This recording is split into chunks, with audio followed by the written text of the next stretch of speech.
Hello बच्चों, कैसे हो आप सभी। आइए स्टार्ट करते हैं आपकी आज की क्लास। रिवीजन आपका लास्ट क्लास में मिनी ब्रह्मास्त्र आपका बनवा दिया था, तो रिवीजन आपका हो ही गया है। तो आज का जो टॉपिक है गैसों का परिवहन, हमने इसको समझा आपको पहले दिया था। बस आपको आज क्या कराना है, लिपिबद्ध कराना है। क्या कराना है? लिपिबद्ध कराना है। तो लेसन 5 श्वसन तंत्र, ठीक है। और इसमें पार्ट 5 लेकर आए हैं आपके लिए। ये पार्ट 5 आज करेंगे हम बात गैसों के परिवहन की। कौन कौन सी गैसों का परिवहन होना है, कौन कौन सी गैसों का परिवहन होना है। क्योंकि क्या हुआ है, अंदर वायु के साथ बहुत सारी गैसें गई हैं, लेकिन बाकी सभी गैसों को तो फेफड़ों में जो एल्वलाई होती है उसी ने बाहर कर दिया है। अब दो गैस अंदर हैं, दो गैस अंदर हैं। कौन कौन सी है? एक तो ऑक्सीजन है, एक तो ऑक्सीजन है, ठीक है। क्योंकि वायुमंडल में बाहर ऑक्सीजन का प्रेशर क्या है, ज्यादा है, और अंदर वैक्यूम है, तो ऑक्सीजन अंदर खींच ली गई है एल्वुलाई के माध्यम से। और यहां पर यदि देखें, जो CO2 है, कार्बन डाइऑक्साइड है, तो उसका प्रेशर अंदर ज्यादा है, बाहर कम है, तो वो बाहर निकाल दी गई है, ठीक है। तो यहां पर दो गैसों के परिवहन को देखना है। तो भी डाल लीजिए गैसों का परिवहन, गैसों का परिवहन। और इसमें कितनी गैसों का परिवहन होना है? गैसों का परिवहन होना दो का, ठीक है। कौन कौन सी गैस है? फर्स्ट तो O2 है, ऑक्सीजन है। और सेकंड क्या है? सेकंड कौन सी गैस है? वो CO2 है, कार्बन डाइऑक्साइड और ऑक्सीजन। इन दो गैसों के परिवहन को देखना है। एक तो ऑक्सीजन का, ऑक्सीजन, और कार्बन डाइऑक्साइड।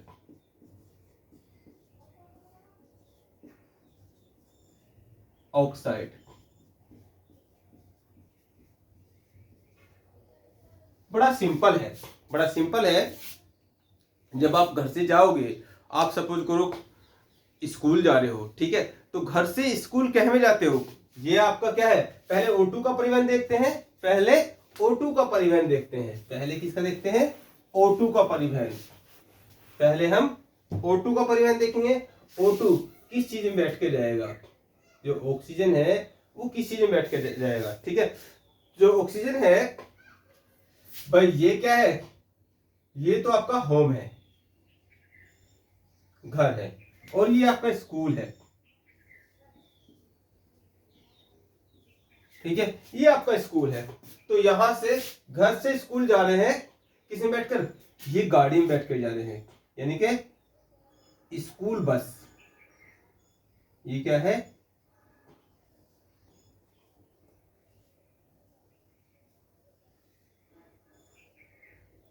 ये स्कूल बस में बैठ के जा रहे हैं, ठीक है। ये स्कूल बस में बच्चे बैठे हैं, स्कूल बस में बच्चे बैठे हैं। तो यहां पर इसी प्रकार से ये जो ऑक्सीजन है, ये जो अंदर आई है, ऑक्सीजन को कहां जाना है? ऑक्सीजन कहां पर है? ये एल्वुलाई में है। किसमें है? एल्वुलाई से निकल चुकी है वायु कोष्ठक। कहां पर है? वायु कोष्ठक। ये वायु कोष्ठक से कहां तक पहुंचना है? इसको कोशिका तक पहुंचना है। किसको? कोशिका तक पहुंचना है, ये कोशिका तक पहुंचना है। तो यहां पर वायु कोष्ठक से कोशिका तक पहुंचने के लिए ये जो O2 है, ये O2 है, ये प्लस हो जाएगी, ये बैठ जाएगी हीमोग्लोबिन के साथ, ठीक है। हीमोग्लोबिन के साथ बैठ जाएगी और कहां तक पहुंच जाएगी? ये कोशिका तक पहुंच जाएगी, ठीक है। यही क्या है? यही आपको समझना था, यही आपको समझना था। इस रफली एग्जाम्पल को भी आप नोट कर लीजिए, ठीक है। और फिर इसको हम लिपिबद्ध करा देते हैं, फिर हम लिपिबद्ध करा देते हैं। इसको जल्दी से नोट कीजिए।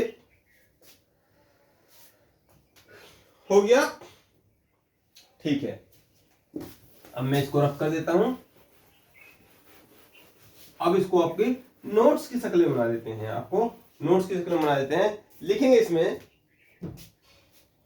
O2 का परिवहन, ऑक्सीजन का परिवहन, परिवहन कहते हैं ट्रांसपोर्टिंग को, है ना।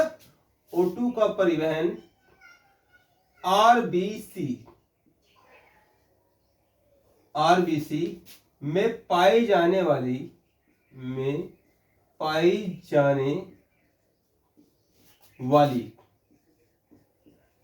ब्लड चैप्टर जिसने पढ़ा था, हमने कहा था जो पिछले चैप्टर हैं वो अगली बातों के लिए, अगले चैप्टरों के लिए बेस का काम करते हैं। तो जिसने ब्लड पढ़ा है उसको आरबीसी के बारे में पता है। तो आरबीसी के अंदर क्या बताई थी, एक महत्वपूर्ण संरचना हीमोग्लोबिन। तो O2 का परिवहन आरबीसी में पाई जाने वाली हीमोग्लोबिन HB, HB ब्रैकेट में लिखेंगे हीमोग्लोबिन, हीमोग्लोबिन के माध्यम से होता है, के माध्यम से होता है। क्लियर, हीमोग्लोबिन के माध्यम से होता है। क्या होगा, ये जो ऑक्सीजन है ये हीमोग्लोबिन के साथ मिलकर ये बनाएगी ऑक्सी हीमोग्लोबिन, ऑक्सी हीमोग्लोबिन।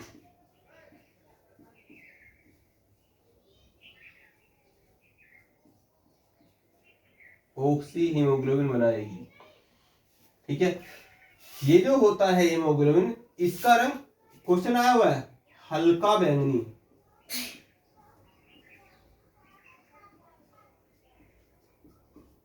ठीक है, लेकिन जो तुम कहते हो खून, खून जो लाल रंग का खून होता है, ठीक है, वो क्या होता है, वो चटक लाल रंग का होता है।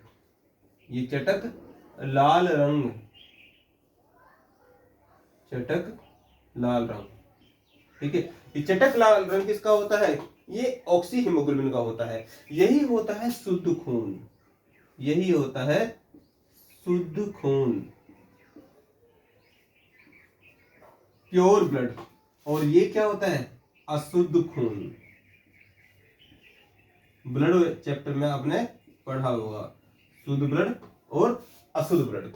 शुद्ध ब्लड कहां पे बहता है, ये आर्टरी में बहता है, अशुद्ध ब्लड सिराओं में बहता है। ठीक है, ये पुरानी बातें होगी, आप सब अच्छी तरीके से इन चीजों को जानते हैं, इसलिए वो बेस की चीजें आपको पहले पढ़ाई जाती हैं ताकि आपकी आगे आपको दिक्कत ना आए। कोई बच्चा यदि डायरेक्ट इस क्लास को कर रहा है तो मेरी रिक्वेस्ट है वो पहली क्लासों को जरूर कर ले, ठीक है, तभी ये बातें समझ में आएंगी। चलिए बात करते हैं, ये ऑक्सीजन का परिवहन हुआ, यहां से कोई दिक्कत हो तो बताइए, यहां से कोई दिक्कत हो तो बताइए। ये ऑक्सीजन का परिवहन कंप्लीट हुआ,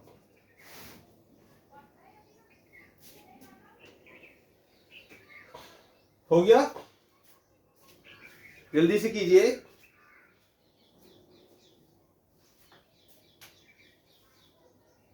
इन्हीं बातों को लिखना चाहो तो आप लिख भी सकते हो, इन्हीं बातों को आप लिखना चाहो तो लिख भी सकते हो, लिखना चाहो तो लिख लीजिए, यदि लिखना चाहो तो लिख लीजिए।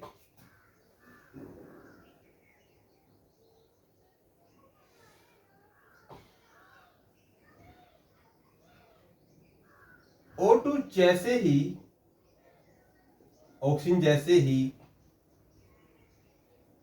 एल्बुलाई से या वायु कोष्ठक से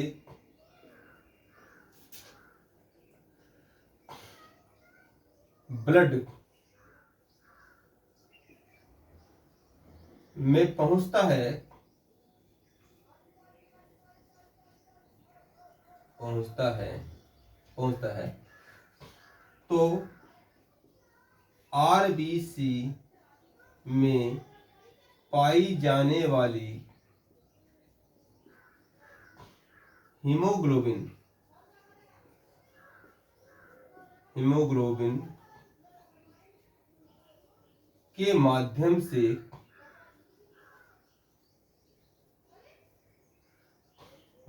से कोशिका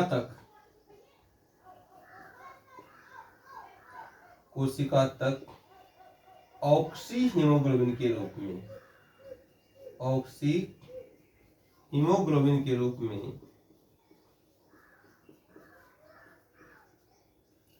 ऑक्सी हीमोग्लोबिन के रूप में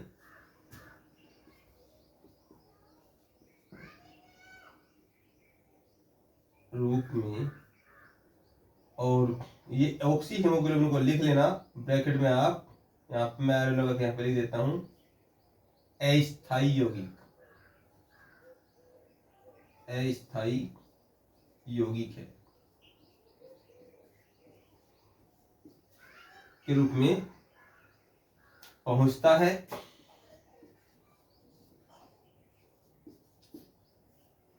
ठीक है, पहुंचता है कोशिका तक, कोशिका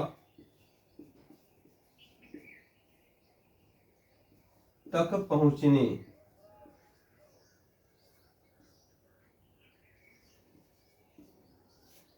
के बाद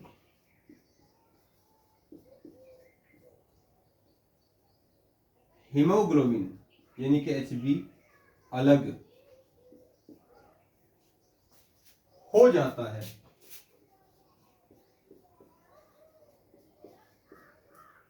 अलग हो जाता है क्यों? आगे क्या ऑक्सी हीमोग्लोबिन की, इसकी हीमोग्लोबिन की आवश्यकता पड़ेगी नहीं, आगे तो क्या होना है, ऑक्सीजन को फाइट करनी है, ऑक्सीजन को विखंडन करना है। किसका? ऑक्सीजन को विखंडन करना है ग्लूकोज का, जो हम आगे ग्लाइकोलिसिस चक्र में और क्रेब्स चक्र में आपको बताएंगे। कोशिका तक पहुंचने के बाद Hb अलग हो जाता है। ठीक है, Hb अलग हो जाता है। यहीं पे लिख लेंगे नोट,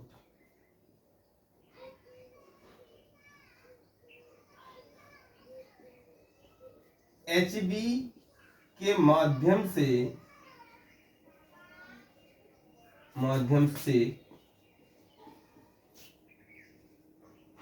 98.5% O2 का परिवहन होता है, परिवहन होता है।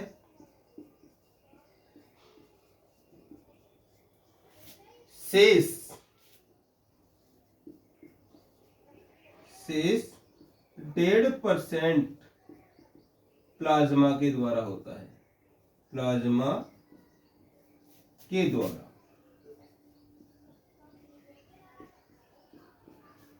शेष प्लाज्मा के द्वारा। ठीक है, अब ये प्लाज्मा क्या है? ये प्लाज्मा आपको अच्छी तरीके से पता है, पहले इसे नोट कर लीजिए, फिर आगे की बात करते हैं।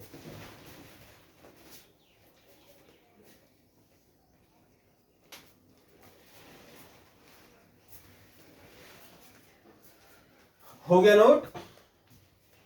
भाई आपको हमने पढ़ाया था, यदि किसी को नहीं पता है तो यहां पर देख लीजिए नोट में, जो ब्लड है, जो ब्लड है वो आपको बताया था तरल संयोजी ऊतक है। ब्लड क्या है? तरल संयोजी ऊतक है। अब ये तरल है, संयोजी है और ऊतक है, तो क्या ब्लड के अंदर भी सेल होती हैं? हाँ, तभी तो ऊतक होगा, तभी तो ऊतक होगा। तो इसका लगभग 55% भाग हमने बताया था क्या है? प्लाज्मा है।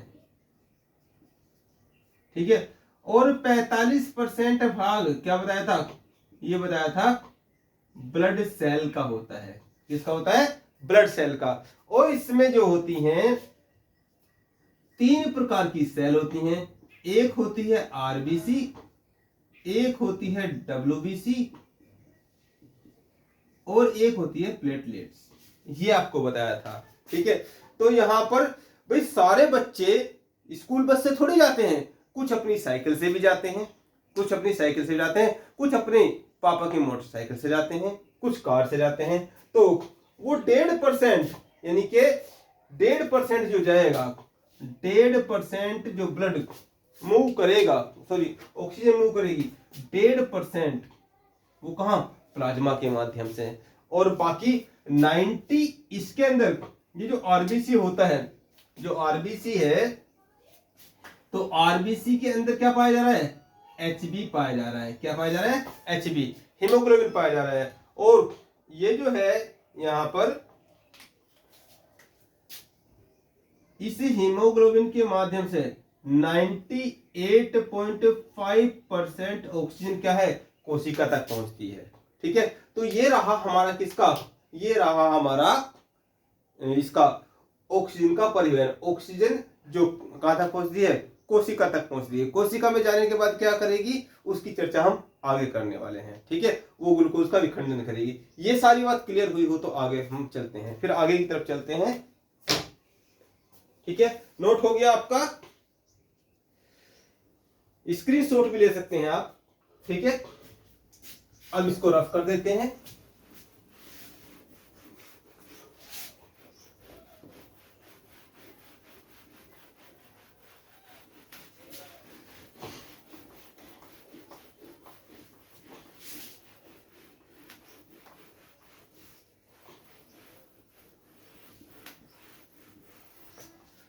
अब है दूसरी गैस, अब है दूसरी गैस, परिवहन किसका, CO2 का। किसका परिवहन, CO2 का। तो यहां बाइकार्बोनेट के रूप में, यहां पर यदि CO2 के देखें, जो CO2 है तो CO2 70% तो बाइकार्बोनेट के रूप में परिवहन होता है, बाइकार्बोनेट के रूप में,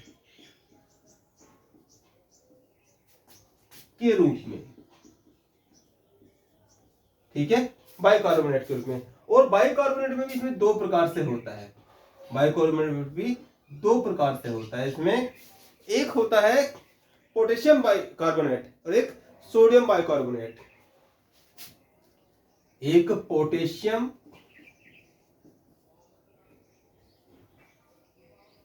बाइकार्बोनेट,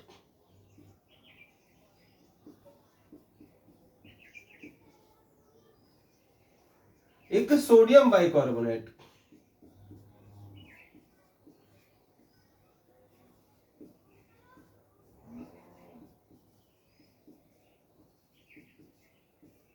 ठीक है, बाकी जो है 23% प्लाज्मा में घुलकर, प्लाज्मा में घुलकर,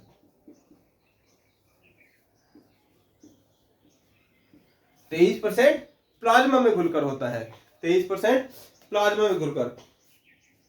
ये 23% होता है कार्बनिक यौगिक के रूप में, कार्बनिक यौगिक के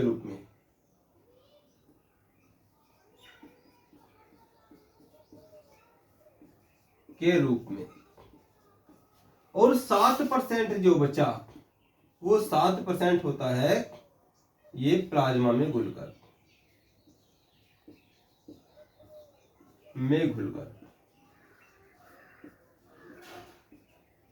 ठीक है, क्लियर। ये ऑक्सीजन के परिवहन की बात रही, इसको भी नोट कर लीजिए, इसको भी नोट कर लीजिए।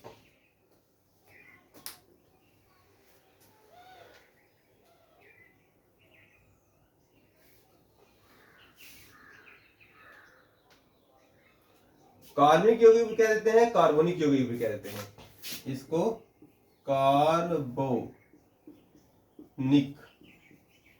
यौगिक भी कह देते हैं।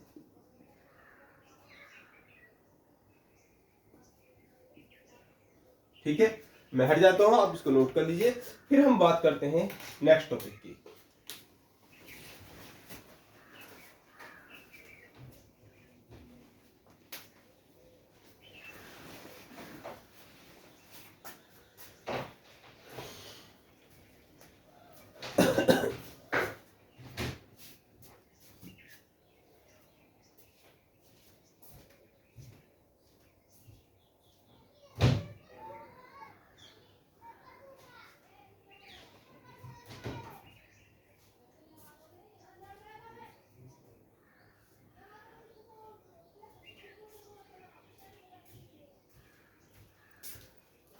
ठीक है, अब बात करते हैं हम नेक्स्ट टॉपिक की।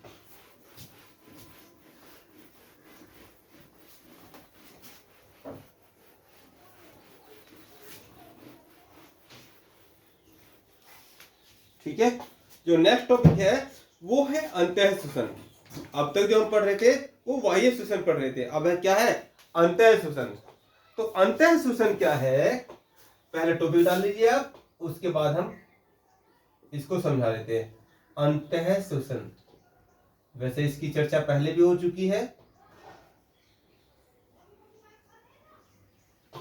अंतः शोषण यानी कि ये ऑक्सी शोषण जो है, ऑक्सी शोषण जो है दो प्रकार से होता है, एक बाह्य शोषण, एक अंतः शोषण, इंटरनल, यानी कि वो शोषण जो कोशिका के अंदर हो रहा है। ठीक है, अभी तक ऑक्सीजन कहां पर आई है, अभी तक ऑक्सीजन कहां पर आई है, ऑक्सीजन आ चुकी है कोशिका के गेट तक, अब कोशिका के अंदर जाएगी। तो जो अंतः शोषण है ये दो प्रकार से होता है, ये दो प्रकार से होता है। रियल में पावर का जनरेशन अब होगा, अब एटीपी का निर्माण होगा। ठीक है, दो प्रकार से होगा।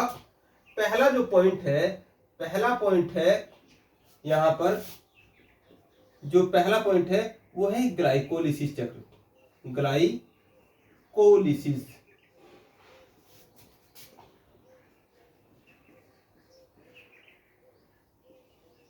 दो चक्रों में होती है, और दूसरा होता है क्रेब्स चक्र।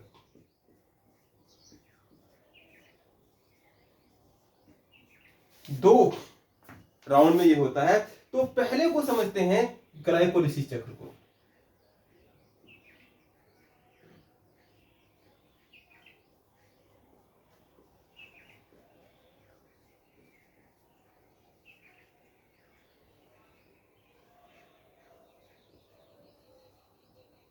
ग्लाइकोलिसिस चक्र को हेडिंग डाल लीजिए, ग्लाइकोलिसिस चक्र, हेडिंग डाल लीजिए आप, ग्लाइकोलिसिस चक्र।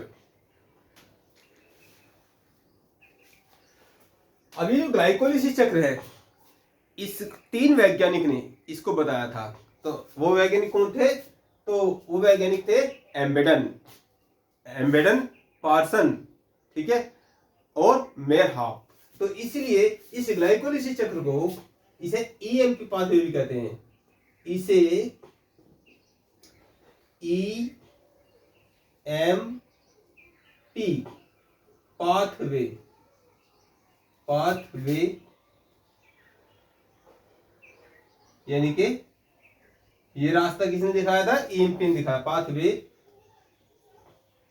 भी कहते हैं। ईएमपी पाथवे क्यों कहते हैं, ई का मतलब होता है एम्बेडन, एम्बेडन, ये वैज्ञानिक थे मेयरहाफ, मेयरहाफ एक वैज्ञानिक थे, और यहां इस पी से मतलब है पार्सन।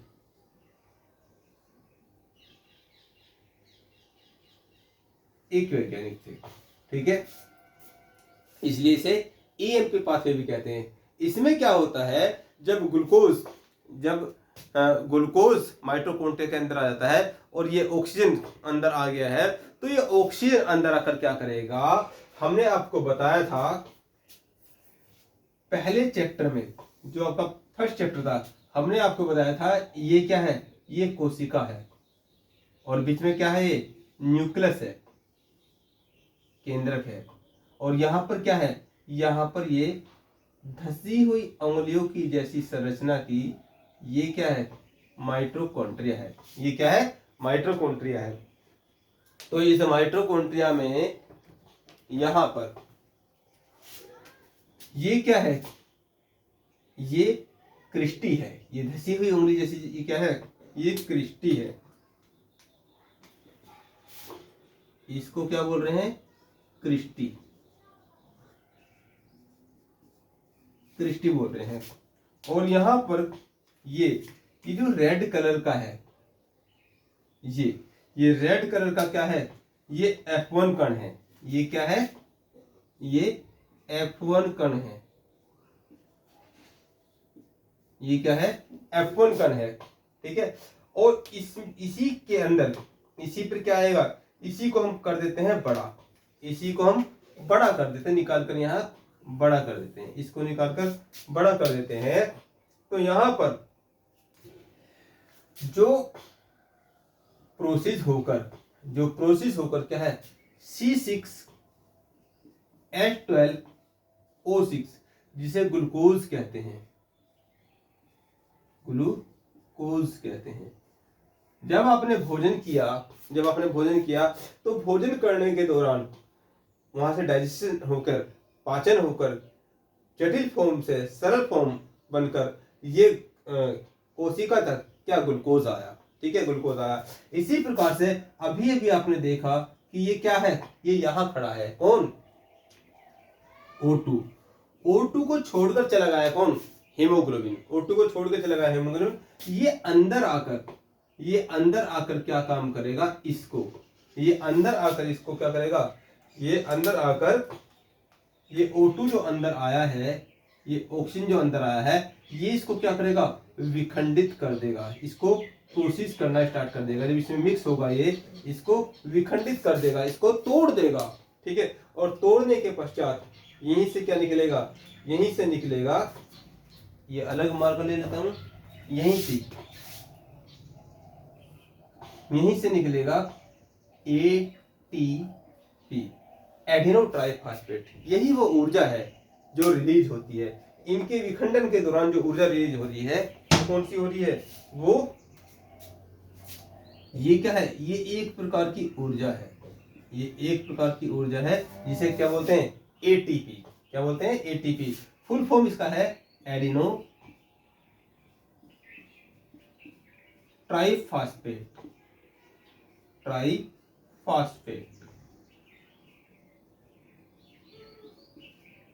इसी ऊर्जा से मैं आपको पढ़ा पा रहा हूं, इसी ऊर्जा से आप सुन पा रहे हैं, इसी ऊर्जा का प्रयोग दैनिक कार्यों के लिए किया जाता है। ठीक है, इसी ऊर्जा का प्रयोग दैनिक कार्यों के लिए किया जाता है। तो ये कैसे बनी, ग्लाइकोलिसिस चक्र में बनी। ठीक है, ग्लाइकोलिसिस चक्र में बनी, लेकिन अभी ये कंप्लीट नहीं हुई है, अभी ये कंप्लीट नहीं हुई है।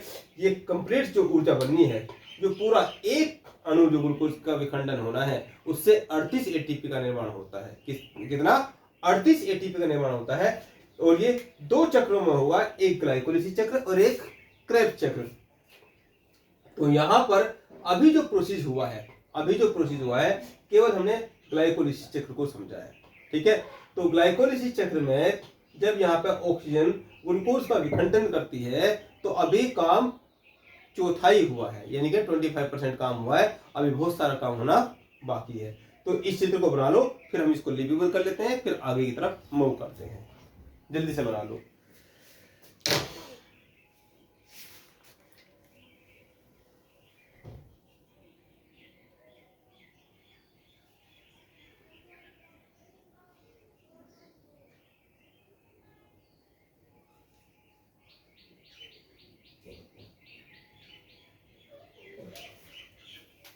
हो गया, इसी में लिखेंगे,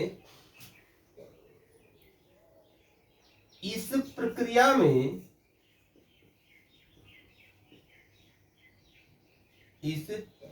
में दो पायरुविक अम्ल, इस प्रक्रिया में दो पायरुविक अम्ल, पायरुविक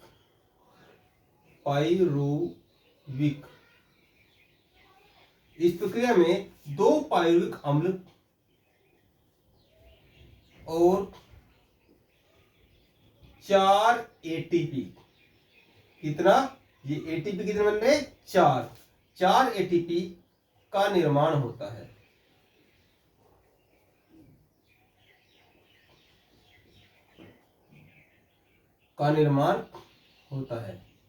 ठीक है, बन गए। लेकिन ये भी तो प्रोसेस हो रहा है, ये भी तो कार्य हो रहा है। इस प्रोसेस को होने में ही,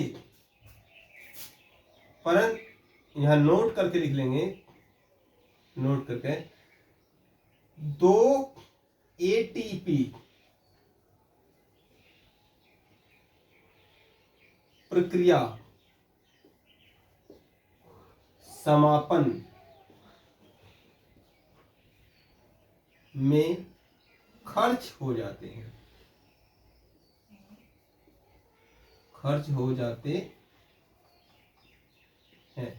तो कितने, यदि हम ग्लाइकोलिसिस चक्र की बात करें तो आता है 2 एटीपी का निर्माण हुआ। 2 ATP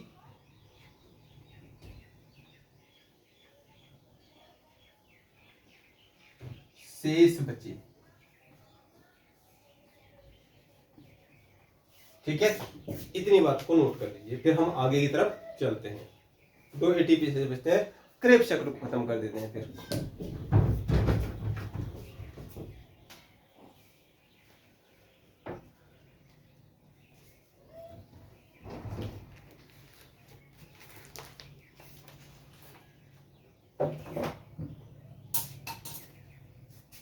ठीक है, अब बात करते हैं हम क्रेब्स चक्र की, सेकंड पॉइंट की।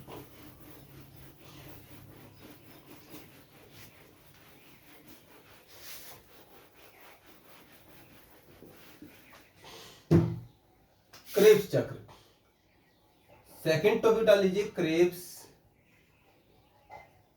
चक्र।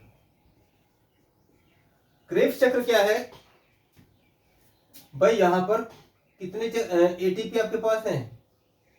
ये जो क्रेब्स है इसका पूरा नाम है हैंस क्रेब्स।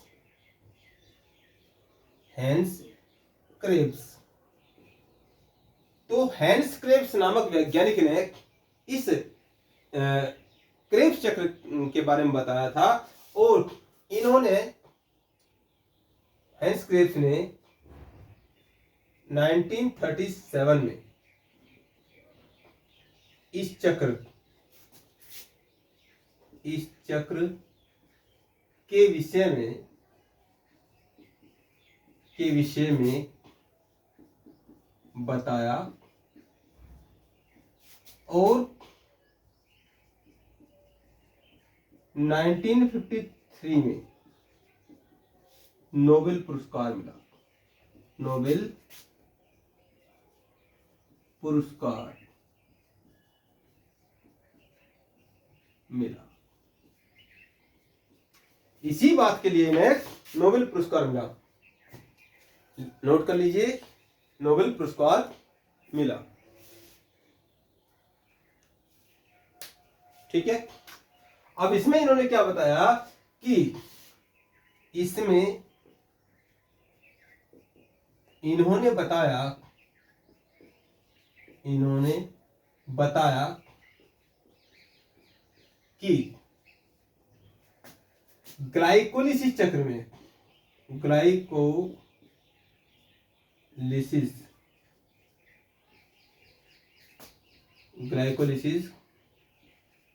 चक्र से प्राप्त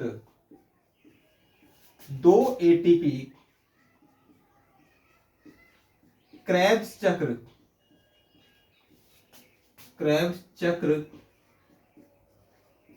में पहुंचता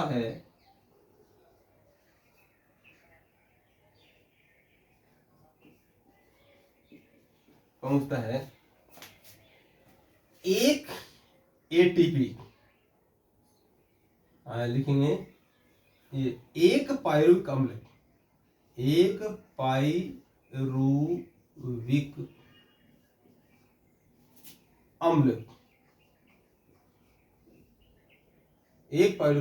से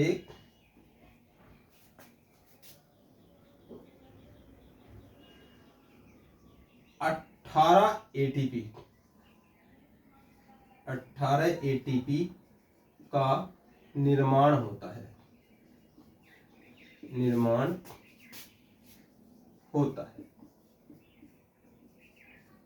ठीक है, एक पायरुविक अम्ल से 18 एटीपी का निर्माण होगा। ठीक है, कितना होगा? 18 एटीपी। अब जब 2 पायरुविक अम्ल है, कितने हैं? 2 पायरुविक अम्ल हैं, तो कितना बन जाएगा? 36 एटीपी। कितना? 36 एटीपी। ठीक है, तो यहां पर जो क्रेब्स चक्र है, तो क्रेब्स चक्र में कितना है? 2 पायरुविक अम्ल पहुंचे हैं, तो यहां पर कितना बन जाएगा? वो 36 एटीपी बन जाएगा। कितना? 36 एटीपी। अब यदि यहां पर कुल एटीपी देखें, नोट करके लिख लेंगे, नोट, एक ग्लूकोज के विखंडन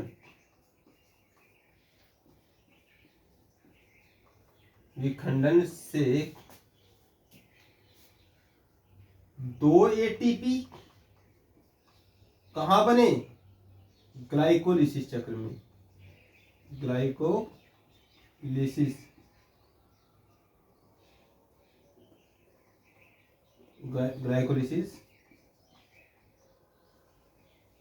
चक्र में, ठीक है। प्लस 36 एटीपी कहां बने? ये क्रेब्स चक्र में। कहां बनेगी? क्रेब्स चक्र में। तो टोटल कितने होंगे? टोटल होंगे 36 + 2 38 एटीपी। क्वेश्चन आया हुआ है। यहीं पर आज की क्लास को हम समाप्त करेंगे, ठीक है। क्या समझा हमने? आज समझा, एक तो हमने गैसों के परिवहन को समझा। किसको? गैसों के परिवहन को समझा। और दूसरा किसको समझा? दूसरा समझा ग्लाइकोलिसिस चक्र को और क्रेब्स चक्र को। तो ग्लाइकोलिसिस चक्र भी आपको समझ में आया कि ग्लाइकोलिसिस चक्र यानी कि अंतःशोषण, ये ग्लाइकोलिसिस चक्र और क्रेब्स चक्र दोनों मिलाकर क्या है? अंतःशोषण है। अंतःशोषण वो है जो कोशिका के अंदर हो रहा है। कोशिका के अंदर जो शोषण हो रहा है वो 2 प्रकार से हो रहा है, ग्लाइकोलिसिस चक्र और क्रेब्स चक्र। ग्लाइकोलिसिस चक्र में जो एटीपी का निर्माण हो रहा है, कितना? 2 एटीपी का निर्माण हो रहा है। हो तो रहा है 4 का, लेकिन फाइनली प्रोडक्ट जो निकल रहा है वो 2 एटीपी निकल रहा है। 2 एटीपी तो उस प्रोसेस में खर्च हो जा रहे हैं, ठीक है। और यहाँ पर 36 एटीपी का निर्माण हो रहा है क्रेब्स चक्र में। टोटल मिला के कितना? 38 एटीपी। 2 + 36 38 एटीपी का निर्माण हुआ।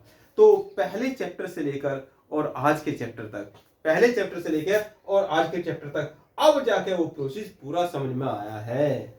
तो ये इसीलिए कहते हैं अच्छी तरीके से यदि बेसिक क्लास करोगे तो ऐसा कोई सा एग्जाम नहीं होगा जो आपका ना निकले आपके तर्कश में तीर नहीं ब्रह्मास्त्र होंगे, ठीक है। तो कल मिलते हैं फिर नए टॉपिक के साथ। धन्यवाद।